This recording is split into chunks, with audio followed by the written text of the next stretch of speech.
আল্লাহর বিধান বাদ দিয়ে পুরো জাতি আজ শিরিকের মধ্যে ডুবে আছে। আসুন আসাদ আলী ভাইয়ের কাছ থেকে বিস্তারিত শুনে আসি। আমাদের হুজুররা কবরে মোমবাতি জ্বালানো, মাজারে যাওয়া ইত্যাদি নিয়ে তুলকালাম কইরা ফেলেন, এগুলা নাকি শিরক, এগুলা করলে ইমান থাকবে না ইত্যাদি। অথচ আমরা মুসলমানরা আমাদের জাতীয় জীবনে এর চাইতে হাজার গুণ বড় শিরকে ডুবে আছি, সেইটা তারা দেখতেই পায় না। দেখেন, ইসলামে যেমন ব্যক্তিগত জীবনের বিধান আছে, তেমনি জাতীয় জীবনের বিধানও আছে। আমরা মুসলমানরা কি করতেছি? ব্যক্তি জীবনে আমরা পাক্কা নামাজি হইতেছি, নামাজ পড়তে পড়তে কপালে কড়া ফেলে দিতেছি, কারণ নামাজ আল্লাহর বিধান।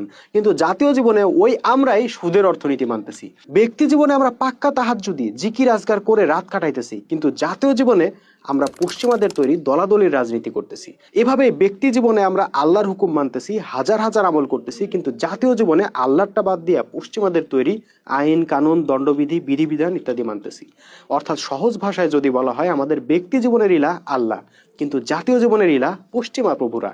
এখন কথা হইলো, এত বড় শিরক করার পরও আমাদের ঈমান থাকে কিনা, এ বিষয়ে বিজ্ঞ উলামায়ে কেরামদের মতামত জানতে চাই।